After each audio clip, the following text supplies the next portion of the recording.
Mesdames, Mesdemoiselles, Messieurs, coucou! On continue sur notre lancée de vidéos consacrées aux jeux de déduction, aux jeux de logique, avec aujourd'hui une très bonne nouvelle.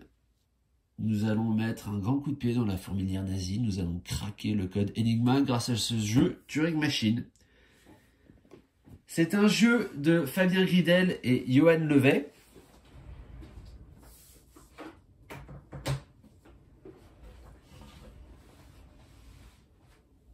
Qui sont les auteurs donc, du jeu chronologique que je vous ai présenté lors de ma dernière vidéo. Un jeu édité chez Scorpion Masqué, qui est la maison qui a récemment publié l'excellent SkyTeam, là où vous devez faire atterrir un avion sur une série de pistes toutes plus improbables les unes que les autres. Improbables et néanmoins réelles. Turing Machine, lui, c'est un jeu qui est prévu pour 1 à 4 joueurs de 14 ans ou plus. Les enfants de moins de 14 ans peuvent jouer aussi, notamment s'il y a des génies, on ne sait jamais. On n'est pas à l'abri d'une bonne surprise. Les parties durent environ 20 minutes et c'est, ma foi, tout à fait vrai. Turing Machine, c'est un jeu que vous allez trouver neuf aux environs de 30 €. Sur le marché de l'occasion, il est disponible aussi autour de 20-25 €. Ça peut être une bonne affaire. Bon, c'est pas là où il y aura la plus grosse différence entre neuf et occasion. Donc pour ça, je vous dirais autant le prendre neuf dans votre boutique préférée de préférence, puisque on essaie quand même de favoriser le commerce de proximité. Toujours, amis qui habitez dans la région de Rambouillet, comme moi, je vous conseille d'aller faire un petit saut aux rues de Gaulle au cerf ludique. Vous y serez très bien accueillis. Je dis ça, j'ai absolument aucune rétribution de leur part, mais j'aime essayer quand même de mettre un petit peu un coup de projecteur sur les commerces locaux. Qu'est-ce qu'on a au verso? C'est vrai qu'on ne regarde pas souvent le verso des boîtes finalement. Eh bien, on nous raconte un peu de quoi il s'agit. Les codes sont des puzzles, un jeu comme n'importe quel autre jeu. Ça, c'est Alan Turing qui le dit. Alan Turing, c'est la personne qui a donc été un précurseur dans la création des ordinateurs, des systèmes logiques. C'est grâce à lui que la Deuxième Guerre mondiale a pu être un peu écourtée, puisqu'il a réussi à craquer le code Enigma, la machine à partir de laquelle les nazis cryptaient tous leurs messages. Ça a certainement permis d'éviter pas mal de déconvenues et d'écourter un peu cette guerre horrible. C'est beau ce que je dis.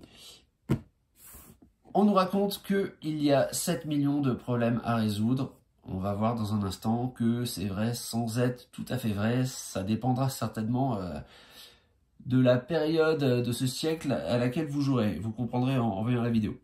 Et puis l'illustration du jeu, de toute façon, je vais vous montrer dès à présent ce qu'il y a dans la boîte. On va faire la mise en place et vous allez voir comment ça se passe. A tout de suite. Bien, voici comment se présente la boîte de Turing Machine. Déjà, on a un couvercle de boîte qui est assez original puisqu'il est ajouré.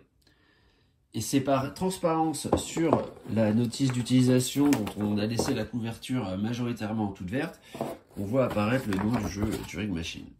C'est assez rigolo. Alors dans la boîte, on va retrouver les éléments nécessaires au jeu. Alors moi, petit défaut que je trouve au jeu, c'est que la boîte, bon, elle est pas terrible. Elle est compartimentée, mais ça tient pas, c'est pas hyper solide. Bon, c'est sans importance, mais je le signale malgré tout. Donc on a plusieurs cartes qui vont être... Alors faut surtout pas que j'en modifie l'ordre, parce que sinon ça va être très pénible à remettre en place. Donc nous avons des cartes qui seront les cartes qu'on interrogera en cours de partie pour voir si on trouve les bonnes combinaisons. Ici, des cartes qui sont les critères sur lesquels on va pouvoir interroger la machine par rapport aux combinaisons qu'on proposera. C'est très abstrait, tel que dit comme ça, c'est à peu près aussi abstrait dans le jeu, mais vous comprendrez mieux néanmoins. Ici, on a un petit râtelier, très bien fait pour le coup, dans lequel on viendra poser toutes les cartes combinaisons du jeu qu'on pourra interroger. On a ce petit plateau hexagonal là qui représente l'ordinateur. Et puis on a aussi des paravents qui nous résument ce qu'on peut faire en un tour de jeu et qui sont là pour qu'on ne puisse pas voir où on en est de nos recherches qui sont tenues à jour sur les feuilles du petit calepin.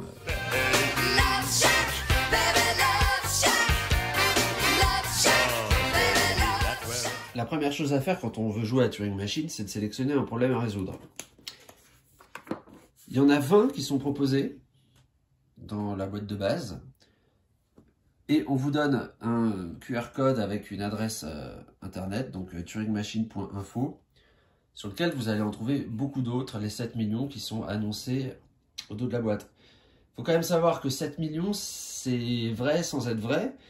C'est-à-dire que vous pouvez soit, sur le site, et on va y aller dans un instant, je vais vous montrer, soit télécharger un document PDF qui contient quelque chose comme 400 problèmes à résoudre, je crois, que donc vous pourrez garder sur votre disque dur ou imprimer et le mettre dans la boîte de jeu, soit aller chercher sur une application, enfin sur le programme de ce site qui est dédié et qui va générer des problèmes ponctuellement, comme ça que vous pourrez résoudre, mais que vous ne pourrez pas garder en mémoire. Donc c'est un peu moi la crainte toujours que j'ai, en grand parano que je peux être, quand il y a comme ça une application qui vient avec un jeu, je me dis, mais si un jour l'application ou le site ferme, n'est plus maintenu, tout ce qui est dessus disparaît. Donc, si le contenu n'est pas téléchargeable, je trouve que c'est un peu fallacieux de dire que le jeu propose 7 millions de problèmes. Pour l'instant, il propose 7 millions de problèmes. Le jour où le site ne sera plus accessible, eh bien, il restera les 20 plus éventuellement les 400 que vous aurez téléchargés. Cela dit, 400 problèmes à résoudre, ça fait déjà de quoi jouer. Surtout que quand on a une mémoire de poisson rouge comme moi, ceux qu'on a déjà fait, on revient dans 2 semaines, on se rappelle déjà plus de la solution. On va aller sur le site pour voir comment ça se passe. Nous voici donc sur le site, en français s'il vous plaît, de Turing Machine. Donc, comme je vous le disais, soit on peut jouer, auquel cas on va aller sélectionner le type de défi qu'on veut relever, on peut en créer un, on peut en choisir, enfin pas en choisir, on peut voir quel est le défi du jour qui est mis en avant. On peut chercher un problème si jamais on a la référence du problème qu'on veut résoudre. Je ne sais pas pourquoi on voudrait en résoudre un plus qu'un autre, mais bon, qui nous aurait particulièrement plu. Historique des parties qu'on a jouées. Et nous allons pouvoir alors, avoir un accès aux règles du jeu. Et ce que je voulais vous montrer, c'était surtout ça, une compilation de défis à imprimer. C'est-à-dire que ça va nous permettre de garder en mémoire, alors ça charge, hein, pourtant j'ai la film, normalement ça doit aller assez vite. Voilà, vous avez ici un nombre de problèmes conséquents avec leur solution, donc je pense qu'il y en a, attendez, je vais vous dire, par page, il y en a 1, 2, 3, 4, 5, donc il y a 5 par 6, il y a 30 problèmes par page, et au total, il y a 16 pages, ouais, 16 fois 30, ça fait quoi ça? Ça fait 480. Donc 480 problèmes qu'on peut garder par devers nous, soit en les imprimant, soit en les téléchargeant, donc on peut ajouter à la boîte, et qui permettront de jouer en toutes circonstances, même si on n'a plus internet, même si le site n'est pas maintenu. Donc voilà pour ceci. À noter également que on peut quand même télécharger des feuilles de notes, et ça c'est pas mal, je trouve que c'est bien de donner une ressource directe à quelque chose qui risque de s'épuiser assez rapidement si on joue beaucoup. Au moins là, on a la possibilité de les imprimer nous-mêmes quand on en a besoin. Bon, on a aussi une petite rubrique ici. Vous pensez que la machine se trompe? Oui, c'est parce que apparemment il est tout à fait fréquent qu'on interprète mal les indices qui nous sont donnés et qu'on pense aboutir à une erreur de logique, une erreur de raisonnement. Bon, cette section est prévue pour vous montrer que non, vous êtes un âne, le jeu ne se trompe pas, c'est vous qui êtes dans l'erreur. Alors, comment on va faire? Eh bien, on va demander tout simplement à jouer. Alors, on peut choisir de jouer soit en compétitif, soit en solo, voire coop. Bon, là, je suis tout seul cet après-midi, donc je vais prendre le mode solo. Il y a 3 modes de jeu, classique, extrême, cauchemar. Je vais rester en classique pour l'instant. Surtout en vidéo, on est toujours un peu moins performant que quand on n'est pas filmé, qu'on doit moins faire attention à ce qu'on dit, à ce qu'on fait. Difficulté, on va laisser en standard. Et vérificateur, bah écoutez, on va laisser à 5. Je vous montrerai après ce que c'est que les vérificateurs. Donc voici, on a une partie qui nous est proposée, donc voilà son petit nom. B52, oh, c'est marrant ça. C'est un groupe de rock, ska un peu pour ceux qui connaîtraient. Love Shack, oh baby Love Shack. Ok, ne chante pas s'il te plaît. Oui d'ailleurs, pardon pour la voix, j'ai pas encore tout à fait récupéré de la maladie qui déjà commençait à me toucher quand je vous ai présenté l'autre jeu, la chronologique. Bien, alors, on va donc, pour mettre le jeu en place, devoir utiliser les cartes critères 4, 7, 14, 17 et 21, et les cartes de vérification 670, 403, 322, 537, en mode losange vert. Je vais vous expliquer de rechef ce que cela signifie et à quoi cela correspond. Donc pour mettre le jeu en place, on commence par placer la machine au centre de notre table. On va mettre le A comme ceci devant nous. Donc face au A, comme nous le disait le générateur, on va mettre la carte critère numéro 4. Donc je prends dans ce tas la carte critère numéro 4 et je vais la mettre comme ça. Face à elle, je vais devoir mettre la carte 670 de losange vert. Alors ici, elles sont rangées par ordre croissant. Bon, tous les numéros n'y sont pas. Hein. Donc la 670, la voici. Alors, il y a quelque chose qu'il faut savoir à ce jeu, c'est que on vous dit 670 losanges verts installés. Dans d'autres parties, on pourrait vous dire, par exemple, c'est le 338 dièse orange à mettre. Je ne sais pas pourquoi ils ont fait la distinction entre ces numéros, ces couleurs, ces symboles, puisque de toute façon, c'est exactement la même carte et qu'elle s'utilisera toujours dans le même sens. Alors, on nous dit bien de la mettre face cachée parce qu'il ne faudrait pas qu'on sache, qu'on voit les réponses avant d'avoir testé nos critères. Moi, je dis que celui qui, à vue d'œil comme ça, est capable de savoir si les critères qu'il veut tester vont tomber soit sur une bonne réponse, soit sur une mauvaise réponse, il mérite amplement de gagner la partie. Enfin bon, on va quand même faire comme ils disent. Donc on met ceci ici. Alors je vais vous montrer maintenant la carte critère, ce qu'elle signifie. Vous avez vu, ou pas encore, mais je vous le montre, que vous allez devoir effectuer des combinaisons de 3 chiffres, un bleu, un jaune, un violet. Le critère que vous testerez quand vous choisirez de jouer par rapport à cette carte, ce sera de vérifier la valeur de votre carte jaune comparée à 4. Donc, si vous mettez une combinaison dans laquelle le jaune est inférieur à 4, par exemple, vous mettez, je ne sais pas, 535, 535, le jaune étant celui du milieu. Si, dans la bonne réponse, la valeur de jaune est inférieure et est égale à 4, pour la combinaison 535, le vérificateur qui est ici vous dira bonne réponse. Ça ne voudra pas dire que la valeur de la carte jaune est de 3 comme dans votre combinaison. Ça veut dire que effectivement elle est inférieure à 4. Donc ça pourrait être 1, 2 ou 3.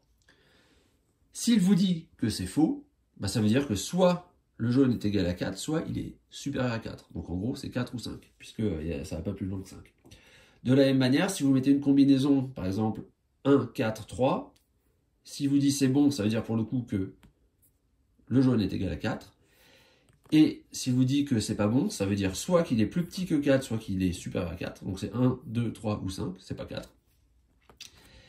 Et pour finir, si vous avez mis une valeur plus grande que 4, c'est-à-dire 5, bah soit il vous dit que c'est faux, ça veut dire que c'est 1, 2, 3 ou 4, soit c'est bon, et ça veut dire qu'effectivement c'est plus grand que 4, mais qu'il n'y en a qu'une, ça veut dire que c'est le 5. Voici ce que signifie cette carte critère. Alors, en B, on nous dit qu'il faut mettre la carte 7. Donc, je mets la carte 7. Je remets ça dans l'ordre. La carte 7, c'est pair ou impair par rapport au violet. Donc, ici, c'est très simple. Vous mettez une combinaison. Par exemple, on va mettre 1, 1, 3. Si, lorsque vous mettez, et je vous montrerai après, vos cartes par-dessus le vérificateur et vous dit c'est bon, ça veut dire que le violet, comme vous avez mis un 3 dans votre combinaison, est impair. Et réciproquement, si c'est faux, ça veut dire que c'est pair. Très bien. Donc voici la carte 7. Je vais me monter un petit peu pour que tout soit dans le champ de la caméra. Et en face de cette carte 7, nous allons devoir mettre le vérificateur 403. 403, le voici.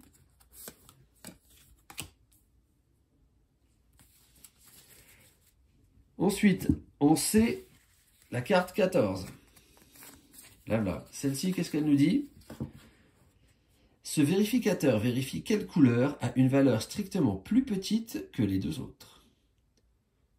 Bon, bah là vous commencez à comprendre le principe de ce que je vous ai dit. Vous mettez une combinaison, vous rentrez une combinaison. Si vous mettez 1, 2, 3 par exemple, et bien s'il vous s'il vous coche c'est bon, ça marche, ça veut dire que le bleu est strictement plus petit que le jaune et que le violet. Ça ne veut pas dire que le bleu vaut 1. Peut-être que la bonne combinaison ce serait 2, 4, 5. Mais en tout cas, ça veut dire que c'est le bleu le plus petit. S'il vous coche que c'est faux, bah, c'est-à-dire que le bleu n'est pas le plus petit. C'est pas sûr qu'il y en ait un qui soit plus petit que les autres. Hein. Peut-être que la bonne combinaison, c'est 2, 2, 4. Auquel cas, il n'y en a pas un qui est strictement plus petit que les deux autres. Peut-être qu'il y a 3 mauvaises réponses à cette question, je ne sais pas. Donc là, c'est quoi? C'est le 14. C'est le C, je veux dire. Non, attendez, je mets ça en place. Non, bien sûr, il faut que ce soit apparent. Hein, sinon... Alors, je vais le mettre comme ça pour des raisons de lisibilité à la caméra. Bon. Et en face, nous allons devoir mettre le vérificateur 322. Bon, la mise en place, elle est relativement rapide, surtout, par contre, c'est vraiment indispensable, il faut que ces cartes-là soient rangées comme il faut, hein, par ordre croissant, ou décroissant, enfin comme vous voulez, mais en tout cas dans l'ordre, parce que sinon, voilà, ça va prendre des heures, si vous devez chercher à chaque fois un peu de manière aléatoire. Donc ça, c'est le C. Okay. Critère D, ce sera le 17. Alors ça, c'est le 4e critère. Donc vous voyez qu'une partie, il y a au moins 4 critères.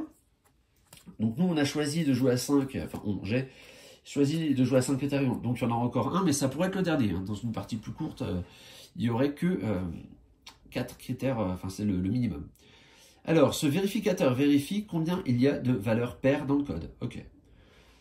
Il peut y en avoir aucune, 1, 2 ou 3. Donc là, en fonction des combinaisons que je rentre, effectivement, par exemple, si je rentre 2, 4, 2 comme combinaison et qu'il me dit c'est bon, ça veut dire que j'ai 3 valeurs paires. S'il me dit que c'est pas bon, je ne suis pas tellement plus avancé. Ça peut être une des 3 autres. Soit il y a 0, 1 ou 2 paires. En tout cas, il n'y en a pas 3. Je mets comme ceci. Et face à lui, nous devons mettre le vérificateur 537.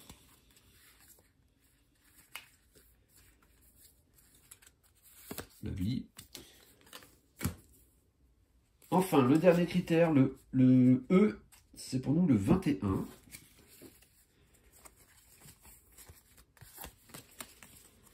Ce vérificateur vérifie s'il y a s'il y a une valeur présente exactement 2 fois. Si une valeur est présente 2 fois, j'ignore de quelle valeur ou de quelle couleur il s'agit. Donc soit il n'y a pas de jumeaux. Vous voyez que s'il y a 3 valeurs, si on a un brelan, ça compte pas. Ce sera une... Si on met comme combinaison 2, 2, 2 et qu'il nous dit... Qu'est-ce qu'il va nous dire d'ailleurs si on met 2, 2, 2 ?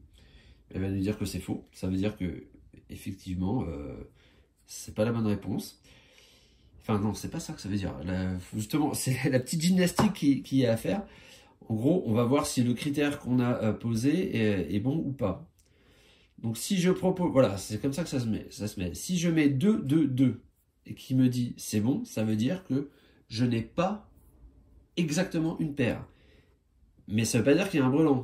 Si je mets 2, 2, 2, la bonne combinaison, ça peut être 1, 3, 4. Ça veut dire qu'en tout cas, les chiffres ne sont soit pas répétés, soit il y en a un seul qui est répété exactement une fois, pour faire exactement une paire. Inversement, si je mets 1, 3, 1 et qu'il me dit toc, c'est bon, ça veut dire que j'ai une paire dans ma combinaison. C'est pas forcément le 1, c'est pas forcément les deux, le 1 et le 3, enfin le bleu et le violet, première et troisième position, je voulais dire. Mais en tout cas, il y a une paire quelque part. Et en face de lui, nous allons mettre le 497. Voilà. Écoutez, il n'y a plus qu'à.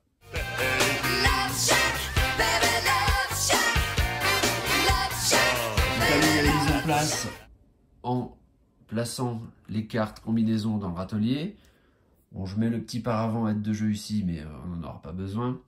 Voilà la feuille de score, gomme, crayon. Petite chose que j'ai oublié au moment de mettre la mise en place, dans le jeu est fourni un petit stylo type Velleda. C'est tout simplement pour noter sur chaque carte vérificateur que vous avez posée en face de quelle lettre elle arrive. De manière à ce que quand vous les prenez, que vous les manipulez, si à un moment vous ne savez plus en face de quelle partie de la machine vous l'aviez prise, vous pouvez la replacer facilement. Sous réserve de ne pas poser le pouce ou un doigt dessus au moment où vous prenez la carte, ce qui effacerait la petite croix et donc vous ne serez pas plus avancé. Bien, nous allons voir maintenant, on va faire un premier tour de jeu. Alors en mode solo, il va s'agir de réussir à découvrir la combinaison en moins de coups que l'ordinateur. On ne sait pas combien il a mis. Il va nous dire j'ai mis 2 tours et en révélant 5 critères, je ne sais pas. En mode compétitif, il suffit d'être le premier à le découvrir. Et si jamais on est plusieurs à le découvrir en même temps, on résout ça par un petit combat de catch dans la boue. Voilà, puisque l'intelligence, ça va 2 minutes. Donc, ce que nous allons tester, alors, par rapport à tout ça, moi, j'ai retenu qu'on peut voir combien il y a de paires. Alors, c'est marrant, ces 2 critères, d'ailleurs, ils nous disent, est-ce qu'il y a des paires? Ah non, des valeurs paires, d'accord. Oui, parce que sinon, je trouvais qu'ils étaient très redondants, les deux, là. Non, des valeurs paires et des paires, c'est-à-dire des jumeaux. D'accord. Eh bien, ce que nous allons faire, nous allons travailler sur les critères. Peut-être celui-ci, on va voir la valeur du jaune par rapport au 4. Donc moi, je vais partir tout simplement sur l'idée que le plus probable, c'est que le jaune soit plus petit que 4. Donc je vais commencer par prendre, donc vous voyez, vous avez un râtelier, où vous avez chaque valeur dans les 3 couleurs. Il y a plusieurs cartes, puisque on peut jouer à 4, donc en gros, il doit y en avoir 12 pour chaque numéro. Donc 4, 1 jaune, 4, 1 bleu, 4, 1 violet. Si tout le monde voulait tester la combinaison 1, 1, 1 en même temps, il faudrait qu'il y ait 12 cartes, parce qu'on peut jouer à 4 joueurs. Et les cartes présentent des trous. Et quand on va superposer les 3 cartes qu'on aura choisies, je vais vous montrer ça dans un instant, il n'y aura plus qu'un petit carré qui sera découvert. Tout le reste sera superposé et ça ne pourra donc désigner qu'une seule réponse sur les petits cartons vérificateurs qu'on a mis là. Pour moi, ça relève quasiment de la magie.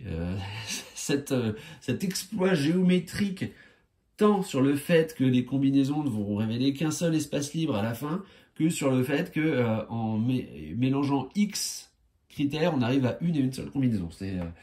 Je pense qu'il y a des ordinateurs qui ont fonctionné derrière ça, mais le principe est très malin et très spectaculaire, j'ai envie de dire. Donc, je prends un jaune dans l'optique de vérifier si la valeur du jaune est plus petit que 4. Plus petite que 4. Je vais aussi voir si on a des jumeaux. Donc je vais prendre un autre 1. Voilà, je vais prendre le 1 violet, par exemple. Donc si ce critère-là est bon, et je vais mettre quelque chose qui ne sera pas le 1 là. Si ce critère-là est bon, eh bien nous saurons que nous avons exactement des jumeaux, sinon il n'y en aura pas. On aura en même temps ici la parité. Ouais, je peux m'arrêter là et à la rigueur, le bleu, je mets ce que je veux dedans. Je peux mettre ce que je veux dans le bleu. Ou alors, qu'est-ce que je pourrais faire? Oui, vérifier qu'il y en a un qui est plus petit que l'autre, vu que j'ai mis que des 1, ça ne marchera pas. Et le dernier, c'est le nombre de valeurs paires. Ah bah si, tiens, je vais mettre... Allez, je vais mettre un 2 bleu. Cela dit, je peux tester que... Oui, on s'en fiche un peu en fait. Je peux tester que... Ah oui, alors ça, j'ai complètement oublié de le dire. Lors d'un tour de jeu, je ne peux tester que 3 vérificateurs. C'est très important. Donc c'est pas la peine que j'essaie de faire une combinaison, je pourrais tout vérifier, parce que de toute façon, j'ai le droit qu'à 3. Alors vous voyez, quand je superpose mes 3 cartes, à l'arrivée, j'ai que cet endroit-là. Est-ce qu'on voit bien si je mets ma main derrière, là? Ma main n'apparaît que à cet endroit-là. Ce qui fait que quand je vais tester mes cartes, j'aurai une seule réponse qui va apparaître. C'est hyper bien foutu. Alors déjà, on va regarder la valeur du jaune par rapport à 4. Donc je mets la carte comme ça. Alors il faut, vous avez des petits emplacements rond, carré, triangle, vous assurez que tout est bien mis. Vous voyez, le rond dans le rond, le carré dans le carré et le triangle dans le triangle. Donc là, on est retour à maternelle, là, quand il faut mettre des formes dans les trous. Et il me dit, cette combinaison-là, par rapport au critère ici, est bonne. Ce qui signifie que ma supposition que le jaune est plus petit que 4 est vérifiée. Donc effectivement, le jaune est plus petit que 4. Comment ça se matérialise sur notre feuille? Et bien déjà, je commence par rentrer ma combinaison, parce que je teste. Je teste 2, 1, 1. Et pour le critère A, qui est ici, c'est correct. Donc, ce que je peux dire, c'est que le jaune est inférieur à 4. Donc, je me fais un petit peu place pour qu'on puisse voir. Au niveau du jaune, déjà, ce que je peux noter, c'est que c'est pas le 5 et c'est pas le 4. J'élimine. Et dans la partie conclusion, je peux mettre jaune. Alors, on le représente par un carré, hein, puisque c'est triangle, carré rond, bleu, jaune, violet. Carré est inférieur à 4. La valeur, je ne l'ai pas encore, mais le critère, là, c'est bon. On l'a fini, celui-ci. Ça, c'était le premier critère que j'ai vérifié. Donc, ce qu'on peut retenir tout de suite, c'est que celui-là, c'est plus la peine d'y retourner. Hein. Et je n'apprendrai jamais rien de plus sur cette question. Donc, je peux... Bon, je vais le laisser visible, mais c'est plus la peine d'y aller, parce que quoi que je fasse, je sais que si je mets quelque chose qui vaut 4 ou plus que 4, il me dira que c'est pas bon. Et si je mets 1, 2 ou 3, il me mettra que c'est bon. On n'aura jamais la valeur précise du jaune. Donc, c'est juste sa valeur par rapport à 4. Alors, ensuite, je voulais tester, parce qu'il ne faut pas que j'oublie ce que je voulais faire quand même, voir s'il y avait une paire. Donc là, dans le cas où je me place, j'ai une mauvaise réponse. Donc là, j'ai testé le critère E. Donc je me remets là. Critère E, donc ça, c'est raté. Donc ça veut dire, par rapport au critère E, je remets ça là, que je suis dans le cas où ça, c'est faux. Donc en fait, je n'ai pas de jumeaux. Donc ici, qu'on nous dise oui ou non, en fait, c'est un peu comme pair ou impair, on peut pas se tromper. Hein. Donc je n'ai en E, critère E, je peux mettre pas de jumeaux.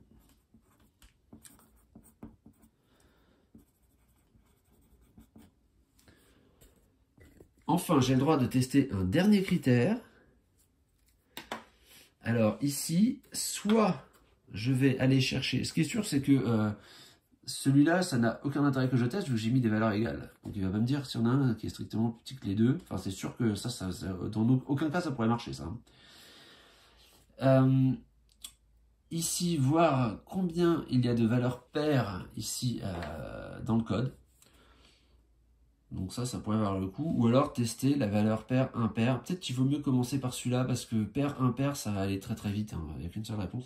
Alors je vais tester, et ce sera ma dernière question pour ce tour. Est-ce que une valeur paire, c'est bon? Oui. Vous voyez, dans mon code, il y a une seule valeur paire, et c'est la bonne réponse. Alors ça, c'était le D, donc je mets en D, c'est bon. Donc, je peux mettre tout de suite une seule, oh là là, difficile d'écrire dans la caméra, pardonnez-moi, une seule valeur paire. Donc, deux impairs, voilà, et un pair. Ok, c'est la fin du tour.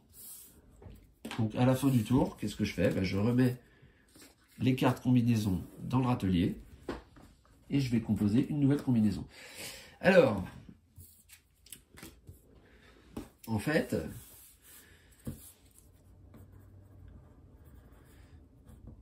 ça va aller relativement vite. Bon, il y a une toute petite partie de chance quand même, hein, parce que vous voyez, je tombais tout de suite sur le bon nombre de valeurs paires. J'aurais pu avoir plusieurs effets, plusieurs combinaisons à tester, plusieurs possibilités à tester, je vais y arriver, pour tomber sur la bonne réponse. Donc en fin de compte, ça, la réponse, on l'a. Il n'y a pas de jumeaux. Il y a une seule valeur paire, et on sait, ça je ne me rappelle plus, que le jaune est plus petit que 4. Donc ces trois-là, c'est plus la peine de les tester. Donc il faut maintenant que je regarde lequel est le plus petit et quelle est la valeur, enfin la parité du violet. Donc on va voir si c'est le bleu le plus petit. Donc pour ce faire, je vais prendre 1, 2, 3. Alors ça n'a plus aucune importance maintenant. 1, 2, 3. Et avec ça, on va voir si le bleu est le plus petit et si le violet est pair ou impair. Donc j'y vais. Là, je teste la parité du violet. Donc, toujours les trois symboles. Là, il me dit que ma combinaison, par rapport à... Là, je lui ai proposé un violet impair. Il me dit c'est faux. Donc, en fait, le violet est pair. Le violet est pair. Alors, il faut que je mette toujours... J'ai mis 1, 2, 3. Donc, sur le critère B, on est bon. Donc ça, j'en déduis. Je trouve la place pour écrire. Violet, pair. Et on sait qu'il y a un seul pair, donc c'est le violet. Donc on peut dire en plus, en déduction, alors le violet est pair, qu'est-ce que ça veut dire? Ça veut dire que c'est pas un 5, c'est pas un 3, c'est pas un 1. D'accord. Ensuite, on sait que le jaune est plus petit que 4, donc c'est 1, 2, 3, et on sait qu'il y a un seul pair. Donc le jaune en plus, ça ne peut pas être le 2. Donc le jaune, c'est le 1 ou le 3. Ouais, vous comprenez la logique là. Un seul numéro pair, c'est le violet. Donc lui, il lui restait 1, 2, 3, donc c'est plus que 1 ou 3. Enfin, on va tester le dernier critère pour ce tour. Donc là, dans mon hypothèse, c'est le bleu qui est le plus petit. Et là, on me dit non. Donc ça, c'était le critère C. Donc je note, critère C, c'est faux. Donc le bleu n'est pas le plus petit.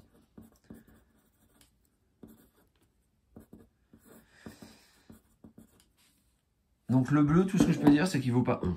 Puisque c'est pas le plus petit, strictement.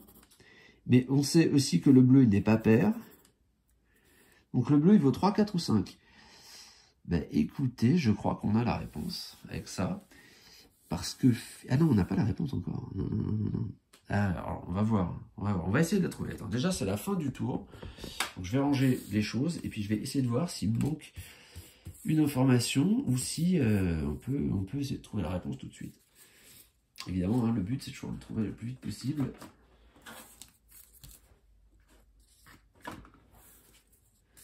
Donc, de toute façon, le seul que je peux encore interroger, c'est ici. Hein, voir lequel est le plus petit. Je sais que c'est pas le bleu. Ça peut être soit le jaune, soit le violet. Avec les informations dont on dispose... Ouais. Oui, ils peuvent tous être le plus petit encore, là. Ils peuvent tous être le plus petit. Le jaune peut être le plus... Ah, ça, je l'ai rayé. Hein. Le 1 et le 2, parce que c'est pas le 1 parce que c'est pas le plus petit, c'est pas le 2 parce que il est impair. D'ailleurs, c'est pas le 4 non plus. Hein. Puisque je dis que c'était le violet qui était pair, ouais. Donc, bah ouais, si dans les deux cas, là, si j'ai le jaune le plus petit, je peux encore avoir lui et lui au-dessus. Et si lui est le plus petit, si c'est le violet le plus petit, je peux encore avoir le jaune à 3. Bon, il faut que je teste encore un truc. Je vais tester si, troisième tour, je vais tester si le jaune est le plus petit. Donc je mets jaune à 1 et le reste, je m'en fiche complètement. Je vais mettre 4 en bleu et 5 en violet. Donc je vais le noter tout de suite. 4, 1, 5.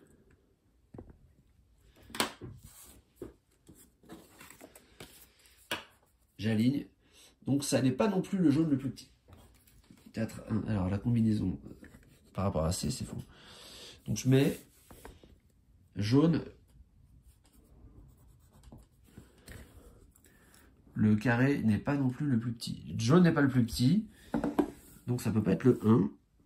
Donc le jaune, c'est le 3. Et nous avons dit que par défaut, donc c'est le rond le plus petit.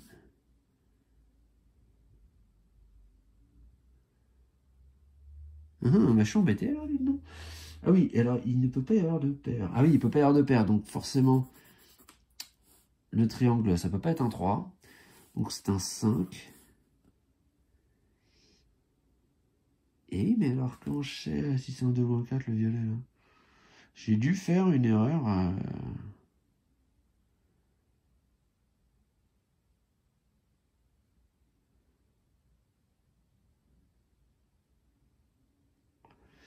Ah ah.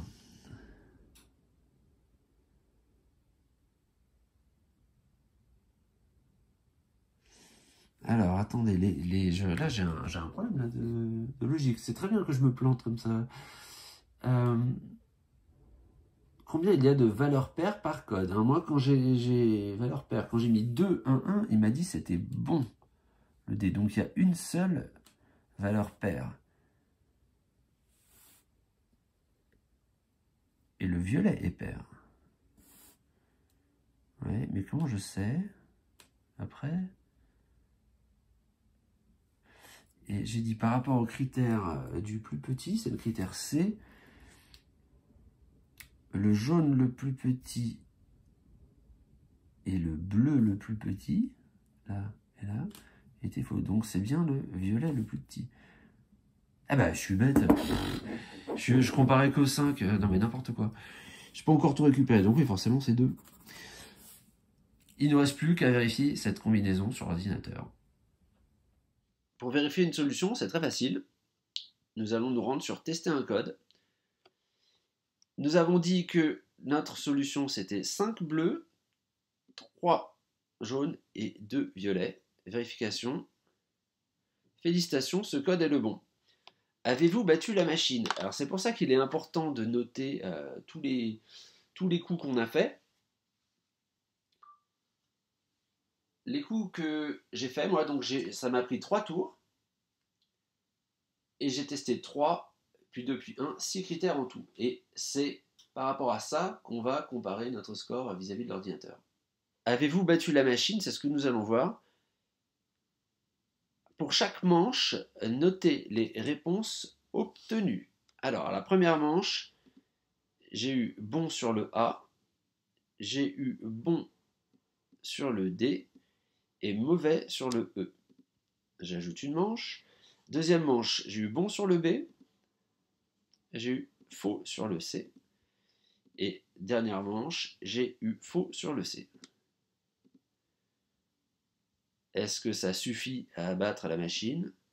Félicitations, vous avez battu la machine. Vous avez trouvé le code en 3 manches et 6 questions. La machine, elle, il lui a fallu 3 manches mais 7 questions. Copiez et partagez vos résultats à vos amis sur les réseaux sociaux. Bon, j'en suis pas à ce point-là. Mais écoutez, félicitations à vous, félicitations à moi. Nous avons réussi à vaincre la machine grâce à nos savants calculs. Alors j'étais un peu lent à la détente là, sur la dernière déduction. En fait, tout simplement, j'avais complètement oublié de prendre en compte le jaune, quoi. Pour moi, le 4, ça marchait parce qu'il était plus petit que le 5. Mais oui, il fallait aussi que ce soit plus petit que le 3. Donc une fois que j'ai intégré ça, c'était beaucoup plus facile à trouver. En tout cas, voilà qui vous donne un aperçu de ce jeu, vraiment de déduction et de logique pure. Si vous n'avez pas l'esprit très mathématique, c'est un jeu, je pense, qui ne va pas vous intéresser. Si ça vous plaît de résoudre des petits problèmes comme ça de logique, c'est très intéressant. On peut jouer vraiment rapidement. Donc, vous voyez, la partie, ouais, ça fait une vingtaine de minutes. Hein. J'ai pris mon temps pour vous expliquer. C'est toujours un peu plus difficile de réfléchir en vidéo et avec une sinusite par-dessus le marché. Le mec qui cherche des excuses. Mais enfin, j'ai gagné, alors je ne vais pas non plus me plaindre. Et puis, on peut corser la difficulté. Alors, on peut ajouter un vérificateur. Donc, on pourra avoir 6 critères à vérifier. Donc, ça complique un peu la chose. Et vous avez vu qu'aussi, il y avait un mode, je sais plus quoi, relevé, puis cauchemardesque. Je ne l'ai pas encore testé. On n'a pas fait encore des masses de parties pour le moment.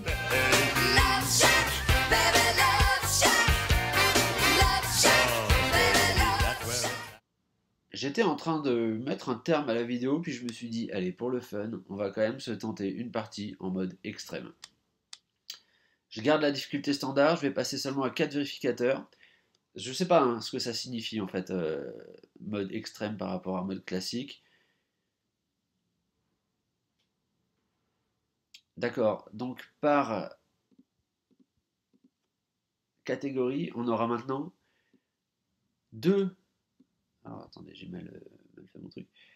On aura 2 cartes critères et une seule carte vérificateur, ce qui signifie que quand on va vérifier une combinaison, on ne sait pas sur quel critère ça va porter.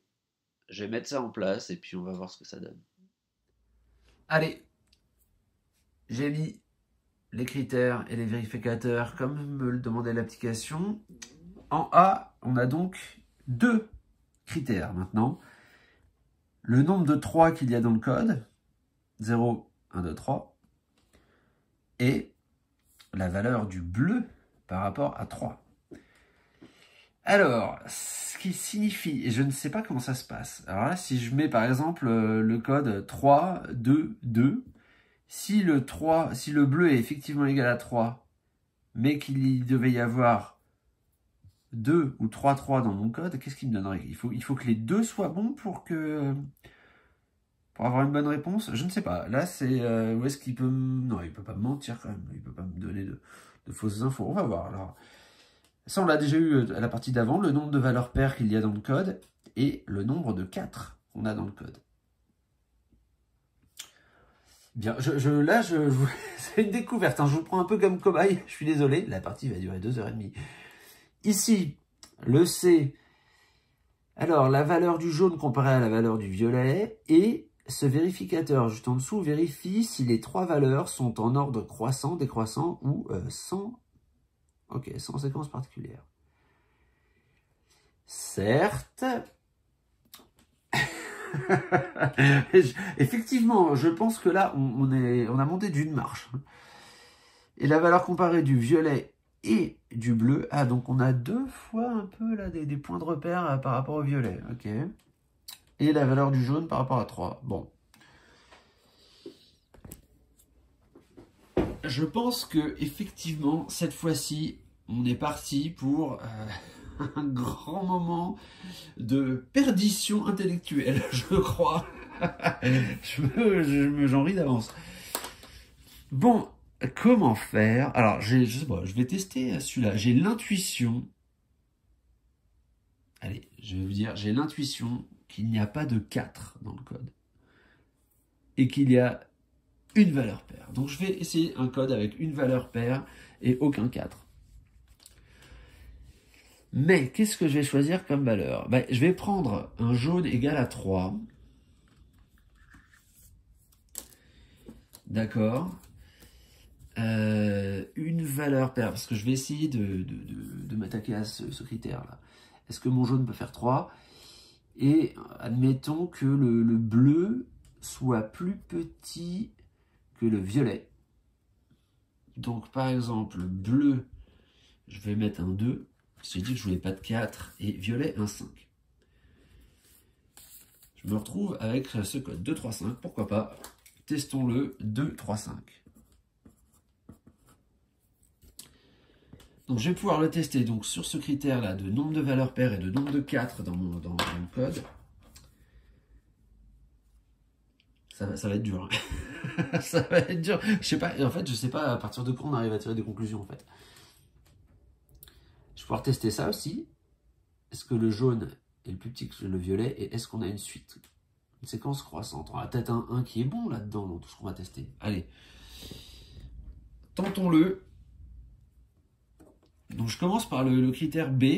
Donc c'est pour savoir s'il y a des 4 dans le code. Et... Ah oui, en fait, attendez, je suis en train de me dire, celui-là, je suis quasiment sûr d'avoir faux. Quoi. Parce qu'il faudrait que j'ai qu'il y ait une valeur paire et aucun 4. Bah, si j'ai bon, alors là, c'est sûr que c'est magnifique, mais oui, ça, moi je m'attends à... Oh. Alors là, c'est fabuleux. Je vous promets hein, que je n'ai pas regardé la solution, évidemment, avant. Donc, je le note. Donc, sur le B, là, j'ai la bonne réponse d'emblée. Donc, qu'est-ce que ça me dit? Il y a une valeur paire. Je vais noter ça. Une valeur paire.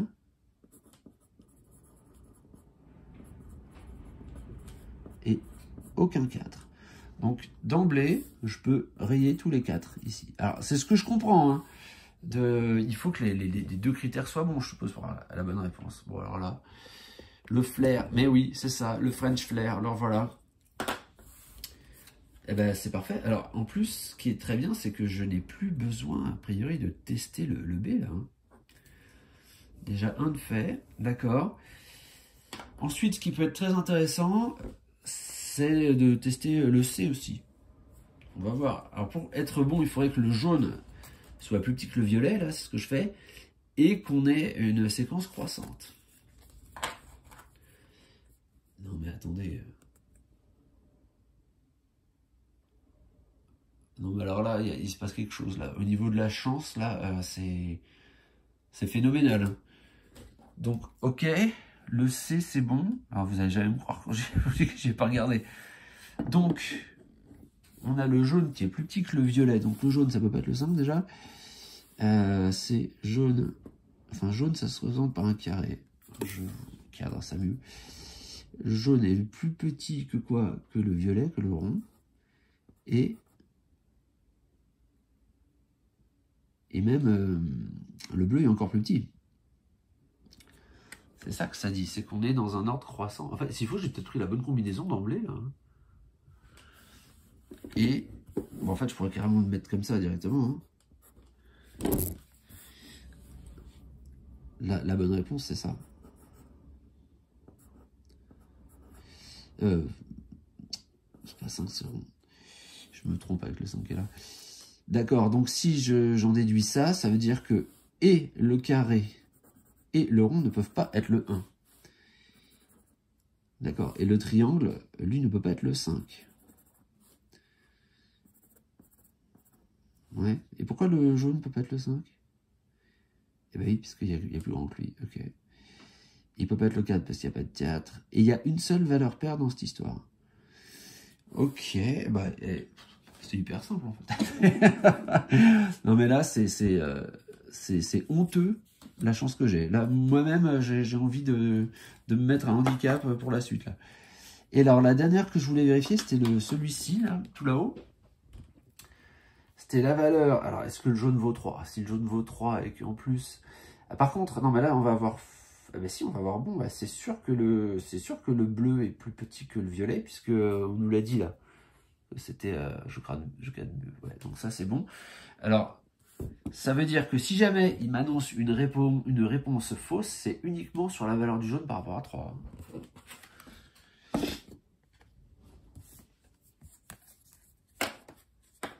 Voilà. Donc là, j'ai une fausse réponse. Mais on sait quand même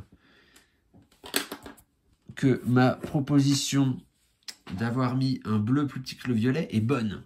Ça, on le sait, puisque tout ça, c'était validé, et que du fait de l'ordre croissant de la suite, le bleu est nécessairement plus petit que le violet. Donc, ce qui est faux, c'est que le jaune ne vaut pas 3. Si le jaune, bah écoutez, ça m'avance vachement en plus. Si le jaune ne vaut pas 3, c'est déjà que le jaune vaut 2.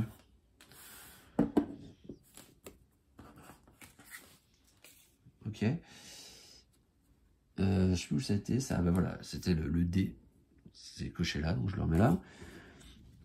Mais attendez, parce que le jaune vaut 2, et on a dit, il y a une seule valeur paire. Donc celui-là, ça peut pas être le 2, lui non plus. Donc, en fait, la combinaison, c'est soit...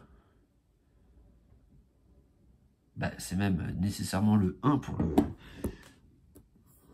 pour le bleu, puisqu'il doit être plus petit que le jaune. Alors, en fait, on ne sait pas si c'est 3 ou 5 pour le violet. Et bien ça, je vais vous le dire... L'interrogation qu'on va faire, c'est la première, là, c'est le nombre de 3 dans la combinaison. Bon, le bleu, je sais qu'il ne vaut pas 3.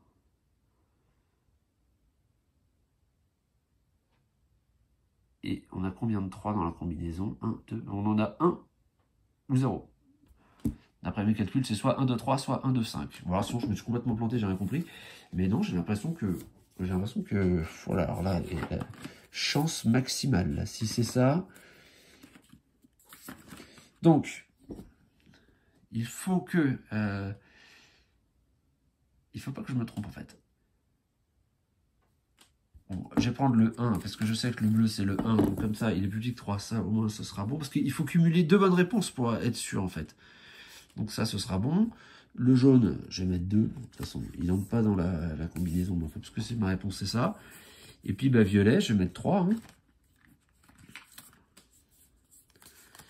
On va bien voir si, avec 1, 2, 3, en fait, si j'ai 1, 3, s'il me sort que c'est bon, c'est que c'est la bonne combinaison. On va voir ça tout de suite. Alors, je le note, quand même, sur ma feuille de suivi. C'est important de noter les réponses. Ah bah d'ailleurs, j'ai oublié le D. Dans le D, il m'a dit que c'était faux. Mais j'ai pu en conclure quand même sur le D que, je sais plus ce qu'on a conclu, que jaune, c'était ça, était différent de 3. Mais donc, jaune était égal à 2 par déduction de ce qui restait. Donc là, je vais tester la combinaison 1, 2, 3 sur le critère A, c'est tout.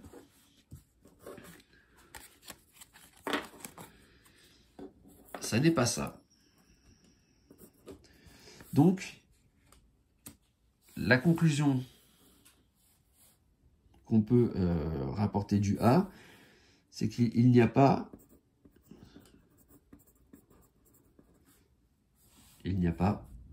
un seul 3. Donc ça peut pas être un 2, 3. Donc bah écoutez, c'est 1, 2, 5 hein, d'après moi. D'après moi, c'est 1, 2, 5. Alors, peut-être que pour plus de simplicité, bon, je sais pas si le rendu sera terrible, mais je vais filmer mon écran hein, directement. Alors, on va tester un code. Donc j'ai dit, alors via l'écran, 1, 2, 5. Vérifier. Félicitations, ce code est le bon. Avez-vous battu la machine? Ah bah là, franchement, oui, je pense. Alors, donc première manche, j'ai fait B, c'était bon, C, c'était bon, D, c'était mauvais. J'ajoute une manche. Et la deuxième manche, qu'est-ce que c'était? C'était A et mauvais. Bon. Avez-vous battu la machine? 2 manches et 4 questions. Elle, il lui a fallu 3 manches et 9 questions. Ah oui, mais ce que je vous disais, elle, là, les 2 premières, j'ai eu une chance, mais monumentale. Hein. Monumentale. Alors, ça nuit un peu au jeu, enfin, au principe du jeu, que un gros coup de chance puisse à ce point nous favoriser dans un jeu qui est censé être basé, enfin, il est vraiment basé sur la logique, mais sur le résultat, c'est un peu décevant. Mais enfin, bon, c'est fou, hein. C'est fou. Alors moi qui suis plutôt de genre à me plaindre que j'ai pas de chance d'habitude, là, j'en reviens pas, quoi. Il y avait vraiment, il y avait quand même peu de chance de trouver ça du premier coup. Et du coup, je ne sais pas trop comment on aurait dû faire si, par exemple, il m'avait dit c'était faux, fallait que je tente quelque chose, une autre combinaison avec un point commun avec celle que j'avais testée précédemment. Ouais, lui, ça peut être long. Hein. Ça peut être long de tout mettre en œuvre. Mais cela dit, je pense quand même qu'une fois qu'on s'est un peu familiarisé avec les problèmes de niveau standard, où il y a une seule carte de critères à vérifier à chaque fois, c'est quand même sûrement plus intéressant de combiner tout ça. À mon avis, ça doit faire des nœuds au cerveau, mais ça doit être plus satisfaisant quand on arrive à faire un raisonnement qui élimine de façon certaine les mauvaises réponses. En tout cas, je vais m'arrêter là. Hein. Je vais peut-être pas tester le mode cauchemar devant vous. La vidéo est sûrement assez longue et vous commencez à avoir une belle idée du jeu. Alors c'est un jeu, moi je vais vous dire, que je trouve très agréable à jouer. Alors déjà, il y a ce côté matériel là qui pour moi relève de la magie. Je sais pas, vous mettez voilà, vous avez des grilles qui ont ces formes-là et ils ont réussi à faire en sorte que, en les superposant, quelle que soit la combinaison des 3 chiffres de 3 couleurs différentes que vous fassiez, il y a toujours un seul petit espace carré qui soit libre. Alors ça déjà rien que pour ça, moi j'ai envie de me prosterner. Et en plus, voilà, on multiplie les critères et on sait qu'avec ça, il y a une seule combinaison possible. Ça aussi, pour moi, ça relève de... Enfin, une fois qu'on sait comment faire, c'est sûrement très facile à démontrer. Mais là, vu comme ça, pour moi, c'est quasiment magique. Alors, c'est un jeu qui a un goût de reviens-y très prononcé. Hein. C'est vrai qu'on a fait... vous voyez, bah, moi, j'étais censé arrêter la vidéo au problème précédent. Puis je me suis dit, allez, enfin, un autre quand même, là, c'est vite fait. Puis c'était un peu... le mode bac à sable, on va essayer un truc un peu plus dur. Ils ont aussi eu le bon goût, je trouve, personnellement, de ne pas chercher à scénariser la chose. Là, on est sur un problème de logique pure. Alors, attends, j'en ai un qui est plus petit que 4, mais il faut faire attention parce que j'ai qu'un seul nombre pair et en même temps, je sais que j'ai exactement une paire dans ma combinaison. Ce genre de choses, si on avait cherché à le mettre en scénario, je crois que ça aurait été laid. Hein. Ah oui, alors il y a une paire, donc il y a 2 personnes qui sont exactement jumelles, mais il y en a une qui est plus petite que l'autre, mais c'est pas non plus dans l'ordre des Dalton. Enfin, vous voyez, le truc, ça aurait eu aucun sens. Donc là, on s'est cantonné au côté ludique, on est presque sur un jeu abstrait, du coup. On est peut-être même sur un jeu abstrait, je sais pas si on peut qualifier ça comme ça. En tout cas, c'est agréable à jouer. Si vous avez le cerveau un peu matheux, ça vous fera plaisir. Cette fois-ci, je vous quitte là-dessus. bon après-midi, et à la prochaine. Salut!